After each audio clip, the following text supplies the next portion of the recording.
अस्सलामुअलैकुम। सो in today's lecture हम लोग देखेंगे कि जब भी आपने कोई प्रोडक्ट परचेज की है तो उसके ऊपर क्या जो है वो चार्जेस आपने अपने माइंड रखने होते हैं बिफोर उसकी एक सेलिंग प्राइस कैलकुलेट करने के लिए जो आपने दराज पर सेल करनी है। सो इसमें कुछ मल्टीपल फैक्टर्स हैं जिसको हम वन बाय वन देखेंगे और उसके अकॉर्डिंगली मैं आपके साथ एक एग्जांपल शेयर करूंगी जिसपे आप एक अपनी प्रोडक्ट की जो है वो अच्छी बेसिक प्राइस जो है वो लगा सकते हैं। नंबर वन, पहली तो एक पेमेंट फ़ी होती है जो आपको दराज चार्ज करता है आपकी पेमेंट ट्रांजेक्शन के ऊपर, दैट इज़ 1.45%, या ये चेंज भी हो सकती है।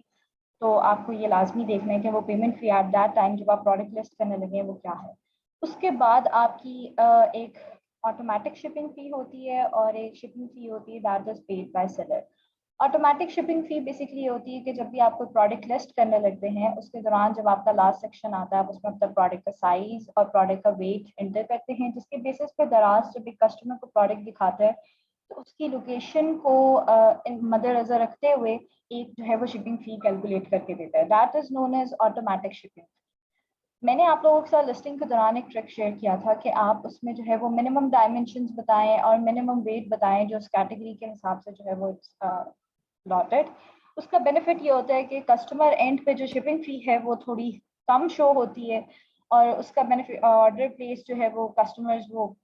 ऑर्डर भी प्लेस कर देते हैं और इससे ये कि आपके पास ऑर्डर्स आने के जो है वो चांसेस ज़्यादा होते हैं। अब फिर होती है एक shipping fee paid bye seller. देखें, एक्चुअली आपने जब भी कभी टीसीएस को पार्सल करवाया हो या फिर आपका कोई एक्सपीरियंस हुआ हो इस तरह कुछ भी किसी भी लॉजिस्टिक पार्टनर के थ्रू,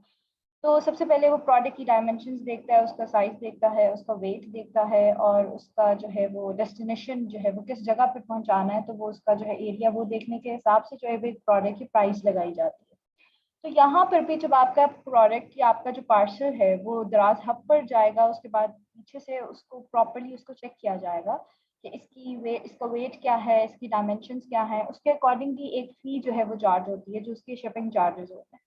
अब ये एक्चुअल शिपिंग चार्जेस का जब डिफरेंस आ जाता है, फॉर एग्जांपल आपने कस्टमर को शो करवाया हुआ है कि 100 है और जो एक्चुअल चार्ज हुआ दैट इज़ 150, तो जो वो 50 रुपीज़ हैं वो सेलर को खुद जो है वो पे करने पड़ेंगे। अब ये किस तरह से हम लोग सेट करते हैं, डेफिनेटली ये भी एक ट्रिक जैसे मैंने आप लोगों को बताया था तो उसका एक सोल्यूशन भी होना चाहिए, तो हम इसको आज हम वो पे डिस्कस करेंगे। फिर उसके बाद आ जाती हैं आपके पास पेनल्टीज़, जो मोस्टली दो तरह की पेनल्टीज़ होती हैं। अगर आपने कोई गलत प्रोडक्ट डिलीवर करवा दी कस्टमर को और कस्टमर ने कंप्लेंट कर दिया है तो आपको उसके बेसिस पे 500 रुपीज़ का फाइन पड़ेगा। अदर देन दैट, अगर आपने कोई फेक रेडी टू शिप कर दिया है, आरटीएस कर दिया है, फॉर एग्जांपल अगर आपका कोई ऑर्डर आया और आपने जो है आपके पास वो प्रोडक्ट नहीं थी और आपने बाय मिस्टेक से आरटीएस कर दिया जिसे आप फुलफिल नहीं कर सकते, जिसे आप कस्टमर तक डिस्पैच नहीं करवा सकते,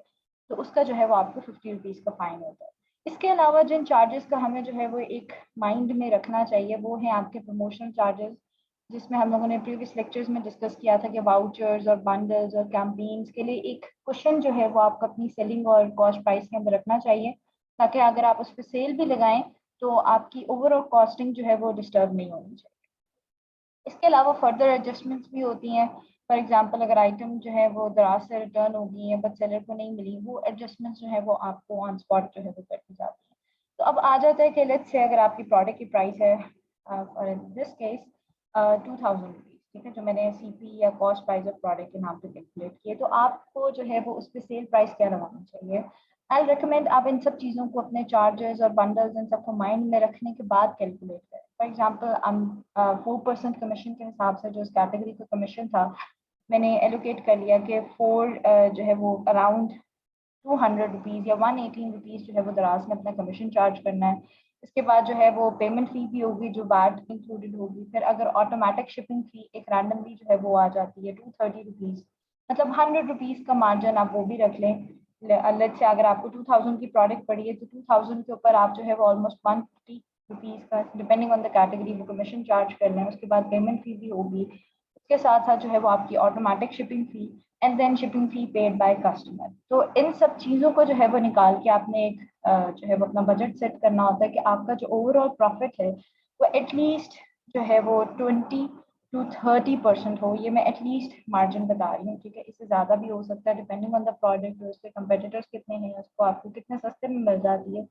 तो आपने ये भी देखना है कि वो मार्केट में या दराज में बाकी सेलर्स कितने के बेच रहे हैं। अब देखें इसमें क्वालिटी भी आ जाती है, आपको काफ़ी सारे प्रोडक्ट्स मिलेंगी जो बहुत कम प्राइस में सेल हो रही होती हैं और कुछ ज़्यादा में भी हो रही होती है।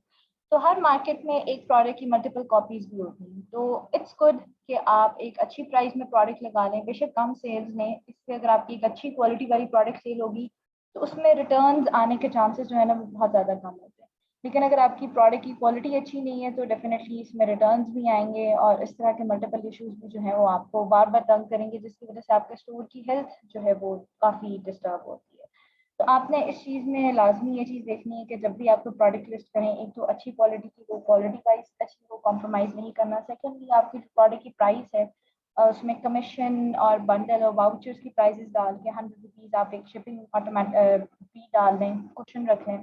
पेनल्टीज और एडजस्टमेंट्स वगैरह ऐड करके लेट्स से कि आपका जो अल्टीमेट प्रॉफिट है वो 20 to 30% होना चाहिए, जो इस केस में आप लोगों के सामने यहाँ पे शो हो रहा है, इट्स लाइक 705 रुपीज़, जो कि अगर मैंने प्रोडक्ट 2000 की थी और मैंने ऑलमोस्ट 3000 की जो है वो मैंने सेल की है, तो लगभग जो है वो आफ्टर ऑल दो चार्जेस जो है वो इतनी की पड़ती है। आई होप आपको ये इस लेक्चर में समझ में आया होगा कि आपने अपनी प्रोडक्ट की लिस्टिंग कैसे करनी है और उसके अंदर कौन कौन से चार्जेस को जो है वो इन माइंड रखना है। तो इंशाल्लाह फिर नेक्स्ट लेक्चर में मिलते हैं with another topic of how to optimise your Daraz seller centre, और उसके अलावा जो है वो आपने कौन कौन सी ऐसी चीज़ें हैं जो आपको काफ़ी हेल्प आउट करती हैं as a seller. Thank you so much. अल्लाह हाफ़िज़।